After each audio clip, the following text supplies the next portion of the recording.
বাসন্তী পুজো এবং দুর্গা পুজো কি এক, সেটাই কিন্তু আজকের ভিডিওতে বলবো। সেই বিষয় নিয়ে আজকের ভিডিওতে পুরো আলোচনা করব। তাহলে ভিডিওটি শুরু করা যাক। বাঙালির একটি পার্বণ হলো বাসন্তী পূজা। বাঙালির তো 12 মাসেই 13 পার্বণ, মানে কিছু না কিছু উৎসব লেগেই থাকে। সাধারণত চৈত্র মাসে শুক্লপক্ষে বাসন্তী পূজা হলো সনাতন ধর্মাবলম্বীদের আদি দুর্গাপুজো। শরৎকালে দুর্গাপুজো, শারদীয়া দুর্গাপুজো আর বসন্তকালে দেবীর আরাধনা বাসন্তী পুজো হিসেবে প্রসিদ্ধ। শারদীয়া দুর্গাপুজো আর বাসন্তী পূজা উভয় পূজার রীতি প্রায় এক। বাসন্তী পূজা অবাঙালিদের মধ্যে প্রচলিত রয়েছে, তবে বাঙালিরা শারদীয়া দুর্গাপুজোকে প্রধান পার্বণ হিসেবে বেছে নিয়েছেন। সাহিত্যিক রাধারমণ রায় লিখেছেন, সেন যুগে দুর্গাপুজো পরিণত হয় রাজরাজরা আর দস্যু তস্করের পূজায়। রাজরাজারা এই পুজো করতেন বছরের শ্রেষ্ঠ ঋতু বসন্তকালে, যখন প্রকৃত ফুলে ফুলে রঙিন হয়ে উঠত। তখন গরিব প্রজাদের কাছে খাজনার নামে ছিনিয়ে আনা রক্তরাঙা টাকায় রাজা জমিদাররা দুর্গাপুজো করতেন জৌলস ও জাহিরের জন্য। তখন এই পূজার নাম ছিল বাসন্তী। আকবরের রাজত্বকালে 1580 সাল নাগাদ তাহেরপুরের রাজা কংসনারায়ণ বাংলাদেশে শারদীয়া দুর্গাপুজোর সূচনা করে বলে জানা যায়।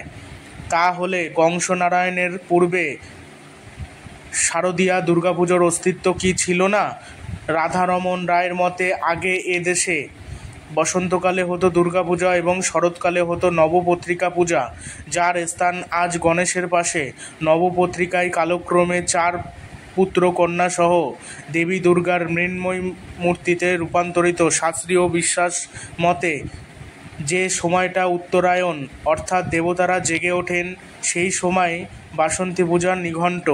তাই বাসন্তী পূজার দেবীর অকালবোধনের উপাচার নেই। আবার শীতের পরে বসন্তের অতি মনোরম ঝঞ্ঝামুক্ত আবহাওয়াতে এই পূজার ব্যবস্থা হয়েছিল। শরৎকালে আবহাওয়া সর্বত্র অনুকূল থাকে না। ঝড় বৃষ্টি বন্যার প্রকোপে উৎসবে তৈরি হয় বিঘ্ন। তাছাড়া এই সময়টা দক্ষিণায়ন, দেবতারা নিদ্রিত, ফলে প্রয়োজন অকালবোধনের। পুরাণ মতে রাজা সুরত করেন বাসন্তী পূজা এবং রাবণ বধের আগে রামচন্দ্র করেন শারদীয়া পূজা। তবে বাঙালিদের কাছে জনপ্রিয় হলো শারদীয়া পূজা। শারদীয়া দুর্গাপূজার গুরুত্ব বৃদ্ধির পেছনে মোগল আমলের রাজত্ব প্রদানের নতুন নিয়মের ভূমিকা আছে। নতুন নিয়মে দিল্লির মোগল সম্রাটের কাছে প্রাদেশিক শাসনকর্তা ও নবাবকে ভাদ্র মাসের নির্দিষ্ট দিনে রাজস্ব পাঠানোর নির্দেশ জারি করা হয়, আর অর্থাৎ স্থানীয় রাজা ও জমিদারদের তার আগে নির্দিষ্ট পরিমাণ খাজনা জমা দিতে হতো। এই নির্দিষ্ট খাজনা বাদ দিয়ে রাজস্বের বাকি অংশ ছিল স্থানীয় রাজা বা জমিদারদের প্রাপ্য। তাই সঞ্চিত রাজস্বের অনুষঙ্গে অর্থনৈতিক দিক থেকে শরতের এই সময় ছিল বসন্তের তুলনায় উৎসব উদযাপনের উপযুক্ততর সময়।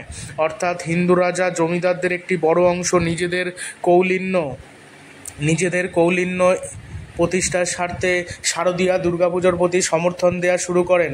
আবার এই মোগল রাজস্ব ব্যবস্থার হাত ধরেই যে অর্থনৈতিক সমৃদ্ধির সূচনা হয়েছিল, তার সূত্রে কৃষ্ণনগর সহ বেশ কিছু নগরভিত্তিক সাংস্কৃতিক কেন্দ্রের আবির্ভাব ঘটে। মধ্যযুগের বাংলার এই সব হিন্দু অধিপতিরা নদীকেন্দ্রিক পূর্ব বাংলার গ্রামীণ বাসন্তী পুজোর তুলনায় শারদীয় দুর্গাপুজোর প্রতি পক্ষপাতিত্ব প্রদর্শন করেছিলেন। প্রসঙ্গত অষ্টাদশ শতকের হিন্দু স্থানীয় রাজা কৃষ্ণচন্দ্রের ভূমিকা স্মরণ করতেই হয়। শাক্ত ঐতিহ্যকে শক্তিশালী করতে গিয়ে তিনি তন্ত্রমন্ত্রে দেবী অন্নপূর্ণার পূজা করেছিলেন। তার দিনক্ষণ নির্ধারিত হয় বাসন্তী পূজার অষ্টমী তিথিতে। এর ফলে রাজা অন্নপূর্ণায় প্রধান হয়ে ওঠে। গুরুত্ব নষ্ট হয় প্রাচীন বাসন্তী দুর্গার। আর অশুভ শক্তির বিনাশের জন্য সবকালেই মানুষ আদ্যাশক্তির আরাধনা করে থাকেন। পুরাণ অনুযায়ী সমাধি নামক বৈশ্যের সঙ্গে মিলে রাজ্য হারানো রাজা সুরত বসন্তকালে ঋষি মেধসের আশ্রমে মূর্তি গড়ে দেবী দুর্গার আরাধনা করেন, যা পরে বাসন্তী পূজা নামে প্রসিদ্ধ হয়। সেটাই চলতে থাকে। কিন্তু রামচন্দ্র সীতা উদ্ধারকালে অশুভ শক্তির বিনাশের জন্য শরৎকালে দুর্গার আরাধনা করলেন। এটি অকালবোধন হিসেবে বিখ্যাত হলো, আর তারপর থেকে এই পূজা চলতে থাকলো।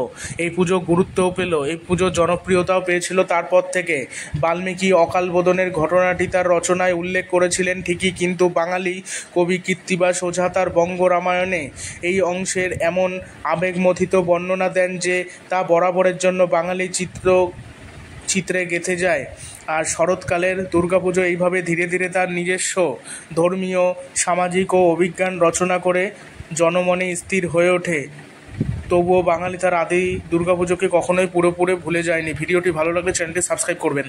লোককাহিনী মতে আগের দিন রাজারা যুদ্ধে পরাজিত না হওয়ার জন্য শক্তির উপাসনা করতেন। সেই হিসেবে মহামায়াকে অপার শক্তির সাথে তুলনা করা হয়, আর মনে করা হয় তার আশীর্বাদ প্রাপ্ত হলে কোনো কাজেই পরাজয় আসবে না। পৌরাণিক কাহিনী মতে সমাধি নামক বৈষ্ণবের সঙ্গে মিলে রাজা সুরথ বসন্তকালে ঋষি মেধসের আশ্রমে শ্রী মহামায়া তথা দুর্গার আরাধনা করেন, যা পরে বাসন্তী পুজো নামে প্রসিদ্ধ হয়। দেবী দুর্গার প্রথম পূজারী হিসেবে রাজা সুরথের উল্লেখ রয়েছে। মানুষ আসলে শক্তির উপাসক। এক সময় সেই শক্তি ছিল বিভিন্ন দেবদেবী, এখন আসন দখল করে আছে বিভিন্ন দলের নেতা নেত্রীরা। তাদের মন জয় করতে পারলে অসম্ভবকে সম্ভব করা যায়। সমস্ত ঐতিহ্য হাতের মুঠোয় এসে ধরা দেয়। এখন কিন্তু অনেক জায়গাতেই বাসন্তী পুজো হয়ে থাকে। বাসন্তী পুজোর জনপ্রিয়তাও বেশ কিন্তু রয়েছে, মানে অকালবোধনের পর থেকে, এবং বাসন্তী পুজো অনেক জায়গাতেই হয়, ছড়িয়ে ছিটিয়ে পুজো হয় আর কি।